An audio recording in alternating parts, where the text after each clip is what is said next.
Welcome to Jerry's deadlift session with some of ab training, core training if you will.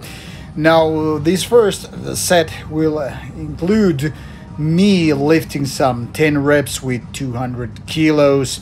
I later on noticed I should have been something like 202.5, but well, I guess I remembered wrong and as such ended up doing reps with 200 kilos.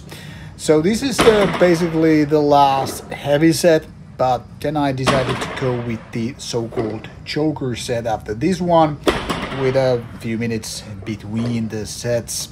So the last one is actually a little bit heavier.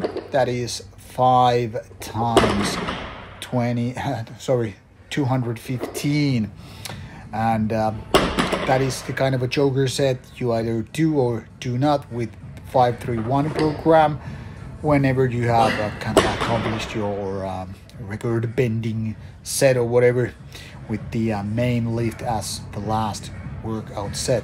As you can see with the first lifts, I start breathing heavily around 8 lifts, and it takes a little bit of time to kind of recuperate from that. Anyway, I'm pretty satisfied how it went, so it's all good. Now after this actual deadlift set, I do a little bit of deadlifting standing on plate, which is a kind of a supporting exercise with this one. I did actually 6 sets of these, and as you can see, the weight is clearly a lot less. It's only 120 kilos, but that's supposed to be like that because the main focus is the actual deadlift. And as the last thing right after these lifts, I do some hanging leg raises. I decided to do 3 sets of 15, but I decided to give you another variation in the end. So after I've done some 10 reps normally, as you can see, I'm using those kind of straps to help me hanging right there. Well, the last 5 reps are toes to bar. A little bit harder, obviously, as you can see. I know it doesn't really look pretty, but you get the idea. If you have any questions, just let me know and I'll explain you through what's going on. Thanks for watching. Howdy-ho, or should I say welcome back. That was my first commercial gym session since around mid-December, so obviously it was quite different to do that versus doing those sets outside or here in my home gym. Now I already made some comments about those lifts and whatever, so not gonna talk more about that. That will be left to next video. But because that was kind of a shortened content, I wanted to talk a little bit about listening to music when I work out. And that brings me to this little fella here, which are, of course they would fall, which is Jaybird X3 wireless Bluetooth speakers. This is a tiny pouch which features obviously the headset. Did I just say speaker? Well, these are headphones in a way. Comes with a miniature thing called the charger, which is actually here, the charging unit. That goes right here. And oops, forgetting where the camera is. So these are the connectors that then again connect these little metal pieces, and then you actually connect this micro USB to the slot, which you can possibly see right there, and you do it like this. These are just like tied together with a rubber band, just for putting them in the smaller space, and then you actually this one plug into the actual charger. But this is the charging unit for the headphones, which are right here. So all you need is basically USB charger, like for example the one that you charge your phone with for this baby, and then you have these Bluetooth headphones which are here with the connectors and 3 buttons, which are obviously used to handle these babies like volume, but also play and pause or answer a call, or also just, shut it down or turn them on.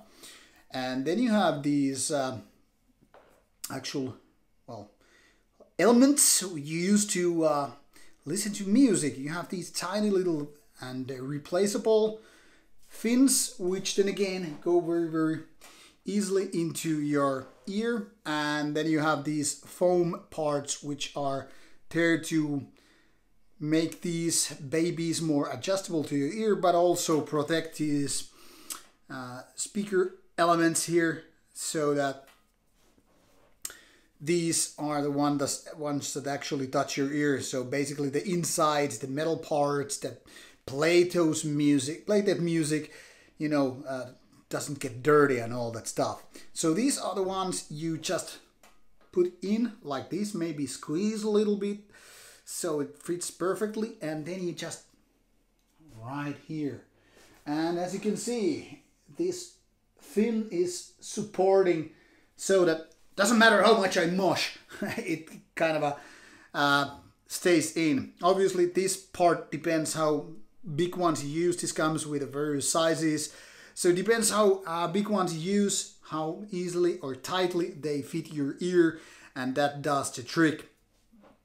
So obviously in order to help to keep them in ear, you kind of have to have these fins, but they are also, like I said, replaceable. So if they're too big, if you don't like them, you can just go like this, the more traditional ways. And there are a couple of different ones, these foam ones and these kind of silicone ones. So you can just fit in whatever you like, and this is how it looks. Then you can, of course, given because these are not fully wireless, these are actually some 3 and more years old. You can just, make these shorter in order to just kind of tighten them against back of your head or neck, so that you can just pretty much just adjust the amount of wiring you need. So this is Bluetooth, and then you just put it behind your back or behind your neck. Now I can barely hear myself talking anymore because this is actually blocking the outside sound. And then I would just, plug in the music, boom, and I would have some maybe 8 hours of listening time with that. Now these are something that I've been using wherever I go for the past 3 and then some years. And these are really good companion when it comes to me listening to the music at the gym or just whatever. Like I usually, if I have something to do outside, some yard work, taking care of the garden or whatever, I would be just using these ones wherever I go. And these are the kind of headphones I actually advise people to use, because unless you have already fully wireless ones, because the ones that like these big headphones versus these kind of in-ear ones, these are so much more easier to just handle, because first of all they fit in nicely in a small pouch like this, which comes with the these in-ear headphones, and these don't weigh basically at all, only some grams basically. There are nowadays more lightweight ones. Even Jaybird has now more lightweight ones with better battery and all, because these are already a few years old, but they are working properly. They have still, haven't been damaged by rain or moist or sweat, so I don't see so far the need to replace them. Why would I replace? Because they're working well. But maybe someday, because of technological advances and all that stuff, I will do that. But in my opinion, yeah, listening to the music is a very big thing, especially when you're training by yourself, alone at the gym. Of course, I would prefer if I was, just training with my friends, but that is not always the case. So That is really, this is really what really helps me to focus and block the outside in sound and, you know, whatever radio is playing, because that can be really, really annoying. And what you would like to have when you're training is to focus on some good music as well as your lifts. Now, once again, because of my ramblings, this got lengthier than I was going to do. Anyway, should you have, once again, recommendations or suggestions for these workout related videos, just let me know and let's figure it out whether or not I can show some of the exercises or just talk about some other topics related or not so related to training as such. Meanwhile, take care and take good care of your body as well. Cherry out.